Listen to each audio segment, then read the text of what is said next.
The coffee in my cup had gone cold, much like the look in my wife's eyes as she sat across from me at our kitchen table. Sarah's perfectly manicured nails drummed against the wooden surface, a nervous habit I'd noticed increasing over the past few months. "I need to find myself." "Marcus," she said, her voice steady but distant. "I feel like I've lost who I am in this marriage."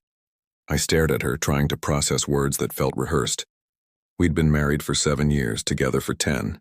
When had she gotten lost? And why was I just hearing about it now? "What does that even mean, Sarah?" I asked, keeping my voice calm despite the storm brewing inside me. "Find yourself? We can work through whatever you're feeling. We can go to counseling, take a trip, anything." She shook her head, her blonde hair swaying with the motion. "No, Marcus. I need space. I need to figure out who I am without being someone's wife, without the responsibilities and expectations." The irony wasn't lost on me. While she felt burdened by our life together, I'd been planning our 10th anniversary trip to Italy. The tickets were hidden in my desk drawer upstairs, a surprise I'd been excited to reveal next month. "How long?" I asked, my throat tight. "I don't know. A few months, maybe longer. I've already rented an apartment downtown." She paused, then added, "I think we should separate officially. Give each other space to figure things out." The finality in her tone told me this wasn't a discussion. It was an announcement. She'd already made her decision probably weeks ago, and I'd been too blind or too trusting to see it coming. "Is there someone else?" The question came out before I could stop it. Her eyes flickered with something, guilt maybe, or annoyance at being caught. "This isn't about anyone else. This is about me." That non-answer was all the answer I needed. Within a week, Sarah had moved out, taking half our belongings and leaving gaps in our home that felt more emotional than physical. Her clothes were gone from the closet, her toiletries cleared from the bathroom, her books removed from the shelves. It was as if she was erasing herself from my life, one item at a time. My friends tried to console me. My best friend Derek was convinced she was having an affair. Man, that whole finding herself line is the oldest excuse in the book. She's probably already got some guy lined up. I didn't want to believe it, but deep down I knew he was right. The late nights at the office, the secretive phone calls, the sudden interest in yoga and spin classes, all the cliches had been there, and I'd ignored them, trusted her, believed in us. The first month after she left was the hardest. I'd wake up reaching for her side of the bed only to find it empty and cold. I'd cook dinner for 2 out of habit, then stare at the extra plate with a mixture of sadness and anger. Our house, once filled with laughter and life, became a mausoleum of memories. But somewhere around week 5, something shifted. I was clearing out the garage when I found our wedding album. Instead of the crushing sadness I expected, I felt nothing. Or maybe not nothing, but rather a sense of clarity. Looking at those photos, at the woman who'd promised to love me forever, I realized she'd done me a favor, she'd set me free. That weekend, I started boxing up the rest of her things, items she'd left behind in her hurry to escape. As I packed away framed photos and knickknacks, I wasn't crying. I was planning to repaint the bedroom, to convert her craft room into a home gym, to finally take that woodworking class I'd always wanted to try. Sarah wanted to find herself? Fine. While she was out there searching, I was going to rebuild myself into someone better, stronger, and infinitely happier than the man she'd left behind. 3 months after Sarah left, I barely recognized my own life in the best possible way. The house she'd abandoned was no longer a shrine to our failed marriage. The bedroom walls were now a deep navy blue instead of the pale gray Sarah had insisted on. The craft room she'd used maybe twice a year was now a fully equipped workshop, where I spent my evenings creating furniture, losing myself in the smell of fresh-cut wood and the satisfaction of building something with my own hands. I'd thrown myself into self-improvement with an intensity that surprised even me. The gym became my second home, and the physical transformation was just a side effect of working through my emotions with weights and running. I'd lost 20 pounds, gained muscle definition I hadn't seen since college, and found a confidence I didn't know I'd been missing. Derek had dragged me to a local pottery class one Thursday evening. "You need to get out and meet people, man. Not necessarily date, just exist outside of work in that house." I'd resisted at first, but something about working with clay was therapeutic. The class was small, maybe 8 people, and the instructor was a patient older woman named Helen. who treated each lump of clay like it held infinite potential. That's where I met Emma. She'd arrived late to the third class I attended, flustered and apologetic, her dark curls escaping from a messy bun. She took the empty seat next to me, and when she tried to center her clay on the wheel, it went flying off and landed with a wet smack on the floor. Well, that's one way to make an entrance, she laughed, not embarrassed but genuinely amused at herself. I couldn't help but smile. First time? Is it that obvious? She grinned, and I noticed the paint stains on her jeans and the clay already somehow in her hair. I'm Emma, by the way. Fair warning, I'm terrible at this, but I'm great at laughing at myself. Over the following weeks, Emma and I developed an easy friendship. She was an elementary school art teacher, recently moved to town for the job, and refreshingly honest about everything. She didn't play games or hide behind carefully constructed walls. What you saw was what you got, and what I saw was someone genuinely kind, funny, and unafraid to be herself. So what's your story? She asked one evening after class as we grabbed coffee at the shop next door. You've got this kind of rebuilding energy about you. I found myself telling her everything. About Sarah, the separation, the journey from devastation to determination. Emma listened without judgment, without trying to fix me or offer platitudes. You know what I think? She said, stirring her latte thoughtfully. I think your ex-wife gave you a gift. She showed you who she really was before you wasted more years, and now you get to figure out who you really are. It was exactly what I needed to hear. Our friendship deepened naturally. Coffee after pottery class became dinner. Dinner became weekend hikes and museum visits. Emma introduced me to her world. Art galleries I'd never noticed. Indie bookstores tucked into unexpected corners. Farmers markets on Sunday mornings. With her, I wasn't Marcus, the abandoned husband. I was just Marcus, and that was enough. 6 months after Sarah left, I realized I'd gone an entire week without thinking about my estranged wife. I was too busy living, too engaged with the present to dwell on the past. My business was thriving. The divorce had motivated me to throw myself into my consulting work, landing 3 major clients in as many months.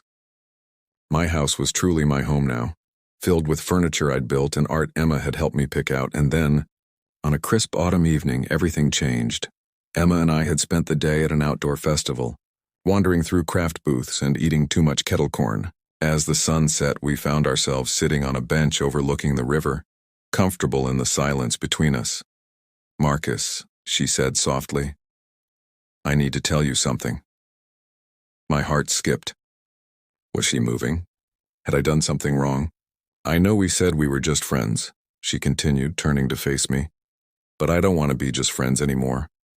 And if you don't feel the same way, that's okay, but I had to be honest because that's who I am. I looked at her, really looked at her, at the woman who'd listened without judgment, who'd celebrated my victories and supported me through setbacks, who'd reminded me what it felt like to be genuinely happy, the woman who knew exactly who she was and wasn't afraid to show it. Emma, I said, reaching for her hand. I was just trying to figure out how to say the exact same thing. When we kissed, it felt like coming home to a place I'd never been before. The divorce papers arrived on a Tuesday morning, delivered by a process server who looked apologetic about ruining my breakfast. I'd been expecting them for months, had actually been the one to finally file after Sarah's lawyer kept delaying the proceedings.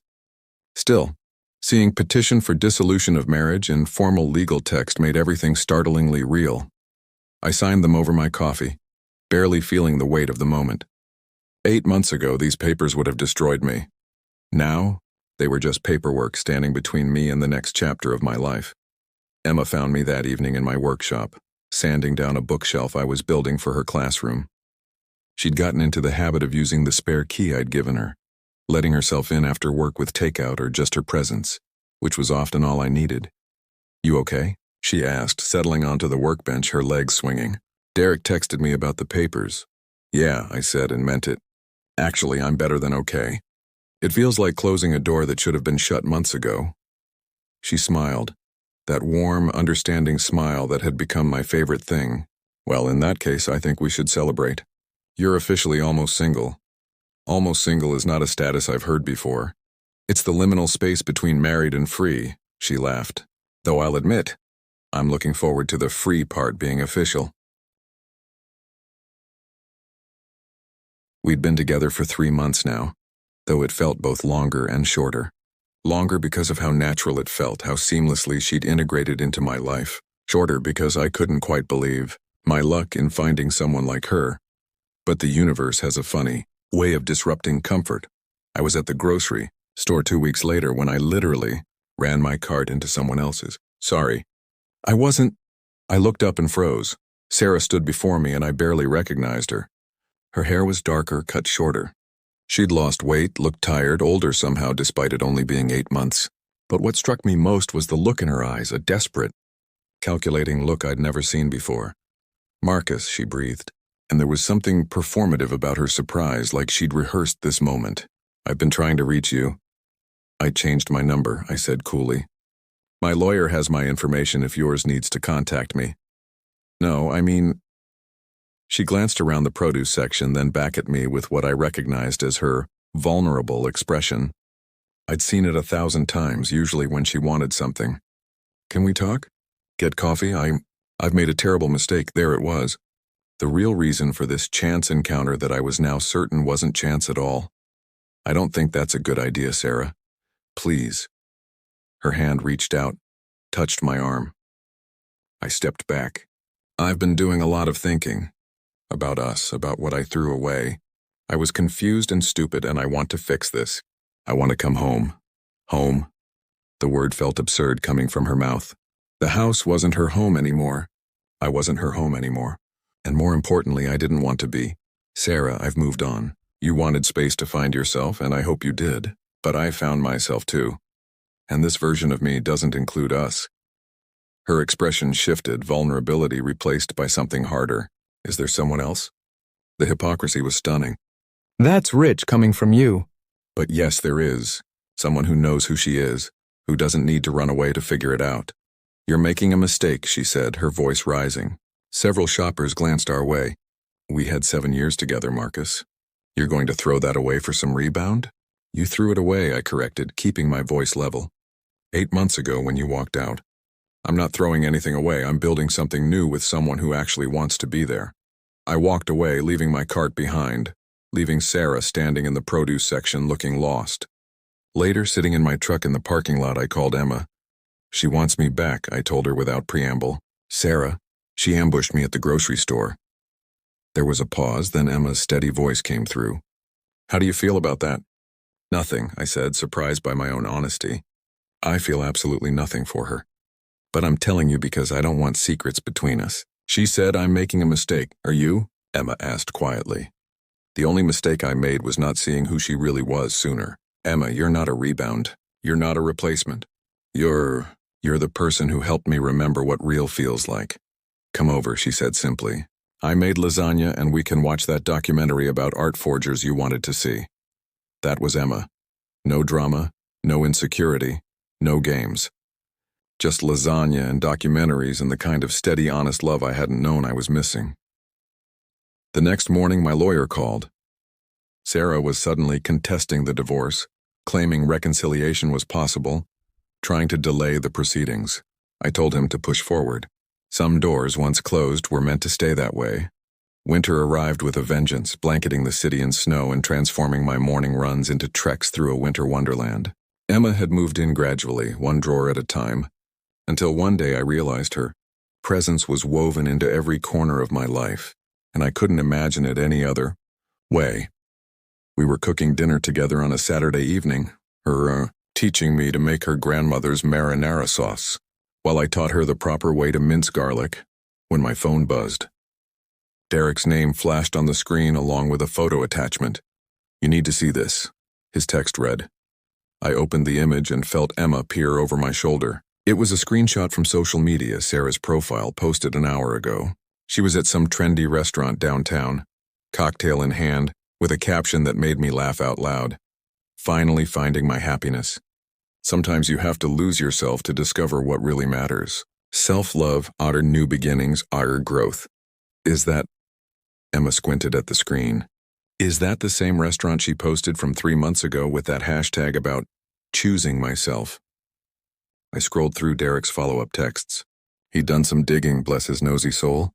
Apparently, Sarah's journey of self-discovery had involved a brief affair with her yoga instructor, which ended badly when she discovered he was seeing 3 other soulmates simultaneously. She'd then cycled through 2 more relationships, each one ending in dramatic social media posts about growth and healing. "She's been posting about you." Derek's message continued, vague stuff about the one who got away and realizing too late what you had. "My girlfriend says she's been asking around about you, trying to find out where you go, who you're with." Emma had gone quiet beside me, her hand still holding the wooden spoon. "She's not going to give up, is she?" "Doesn't matter," I said, silencing my phone and turning back to the sauce. "She's a character in a story I finished writing. You're the story I'm living now." But Emma was right.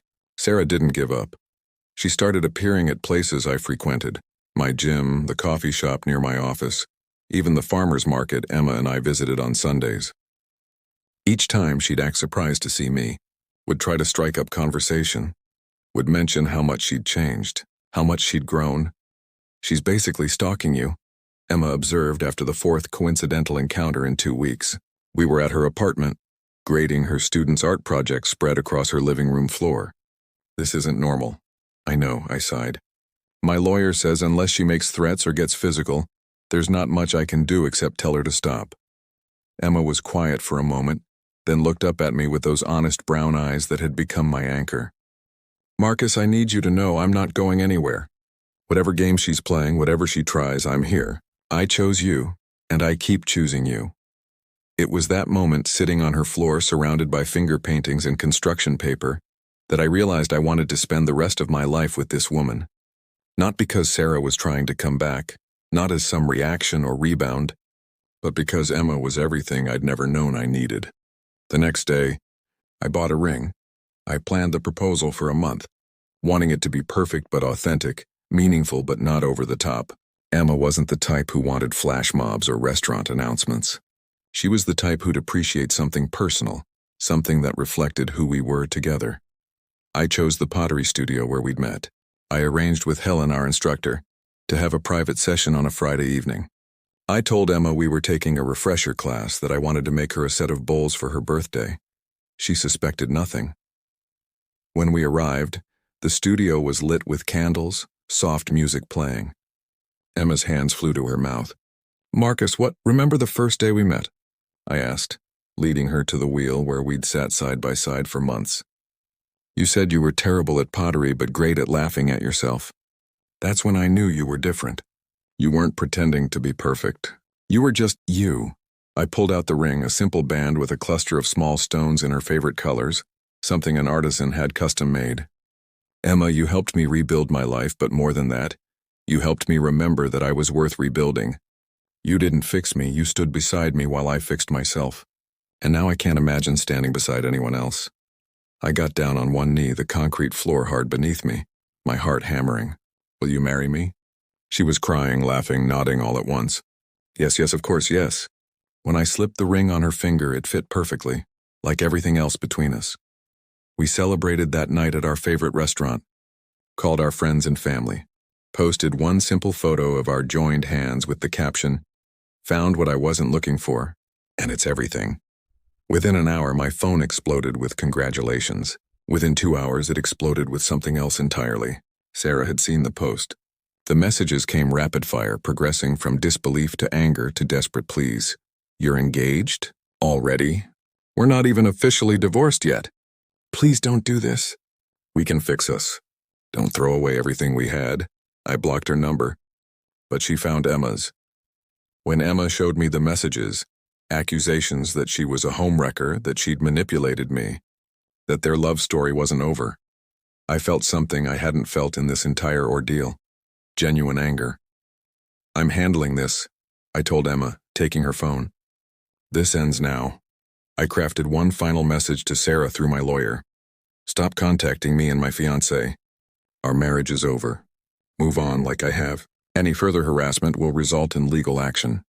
2 days later, the divorce was finalized. I was officially free. Emma and I set a wedding date for the spring, 6 months away. Short enough that we didn't have to wait. Long enough to plan something beautiful. I'd already rebuilt my life. Now I was ready to build a future. Spring arrived in a burst of cherry blossoms and renewed hope. Emma and I had decided on a small ceremony, just close friends and family, in the botanical gardens where we'd spent countless Sunday mornings walking and talking. Nothing elaborate, nothing performative. Just a celebration of something real with the people who'd supported us through everything. The morning of the wedding, I stood in front of the mirror adjusting my tie for the 100th time. Derek appeared behind me, already in his groomsman's suit, and clasped my shoulder. "You ready for this, man?" "I've never been more ready for anything," I said honestly. "Good, because I've got some news." He pulled out his phone, showing me a screenshot. Sarah knows. About the wedding. My girlfriend saw her commenting on mutual friends' posts, fishing for information about where and when. My stomach tightened. "You think she'll show up?" "I think she's desperate and delusional enough to try. I've got 2 of the guys watching the entrances just in case. She's not ruining this day." But I couldn't focus on Sarah anymore. This day wasn't about her or the marriage that had ended. It was about Emma, about the future, about the life we were choosing together. When I saw Emma walking down the makeshift aisle between the flowering trees, every other thought evaporated. She wore a simple cream dress that moved like water, flowers woven into her dark curls, and a smile that outshone the spring sun. Her father walked beside her, and when he placed her hand in mine, I saw tears in his eyes. "Take care of my girl," he whispered. "Every day," I promised. The ceremony was perfect in its imperfection. Emma laughed when the wind blew her veil into my face. I fumbled the ring slightly, and our friend officiating lost his place in his notes twice. But it was real and joyful and completely us. "I promise to always tell you the truth," Emma said during her vows. "Even when it's hard, to stand beside you, not in front of you or behind you. To celebrate your victories and support you through challenges. You didn't need me to complete you, you were already whole. But I promise to compliment you, to be your partner in this beautiful, messy, perfect life." When it was my turn, I had to clear my throat twice. Sarah wanted to find herself, and in losing her, I found myself too. But more importantly, I found you. You taught me that love isn't about completing someone. It's about choosing them every single day. I choose you today, and I'll choose you tomorrow and every day after that. I now pronounce you husband and wife," and our friend declared, beaming. "You may kiss your bride." The kiss was met with cheers and applause from our gathered friends and family. As we turned to face them, married, my eyes caught movement at the garden's edge. Sarah stood there, partially hidden behind a flowering tree, wearing black like she was attending a funeral instead of a wedding. Even from a distance, I could see she'd been crying, her makeup streaked, her expression a mixture of anger and devastation. Our eyes met across the garden. In that moment, I felt something unexpected. Pity. Not regret, not longing, not even satisfaction. Just genuine pity for someone who'd destroyed something good in search of something better, only to discover she'd already had the best thing. Emma followed my gaze and stiffened slightly. I squeezed her hand, drawing her attention back to me. "Don't," I said softly. "She doesn't get any more of our time or energy. This is our day." Emma nodded, understanding immediately. We turned away from Sarah toward our future and walked back down the aisle as husband and wife while our friends threw flower petals and cheered. By the time we reached the reception area, Sarah was gone. Derek confirmed she'd left immediately after the ceremony, that she'd stood there just long enough to watch what she'd lost walk away from her forever.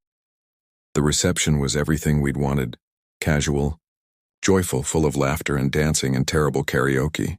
Emma's students had made us artwork that we'd treasure forever.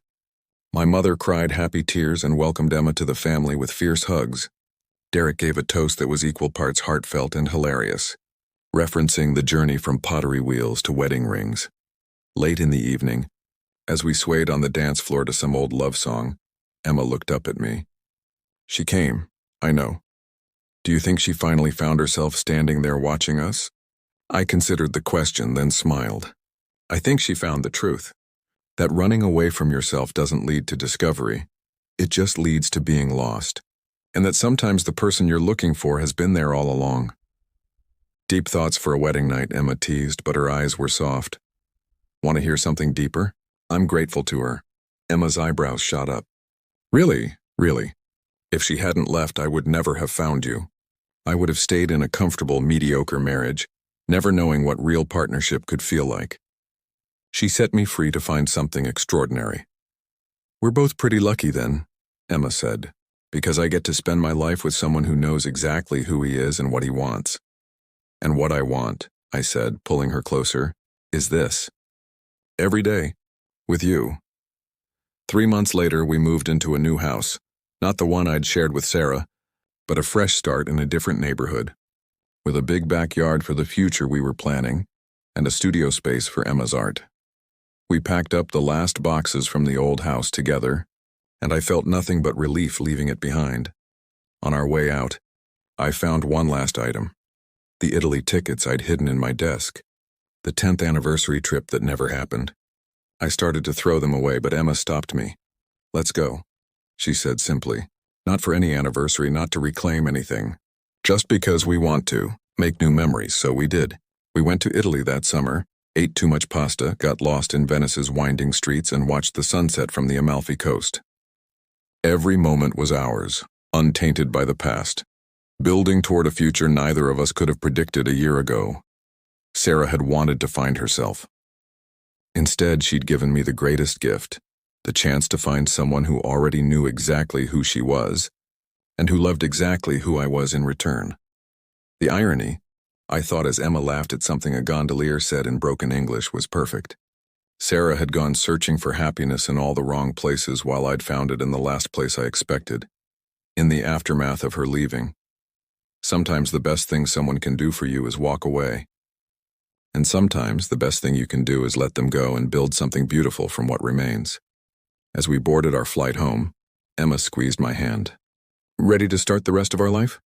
I looked at my wife, my partner, my best friend, the woman who'd helped me rebuild and then built alongside me, and smiled. I've never been more ready, and I meant every word.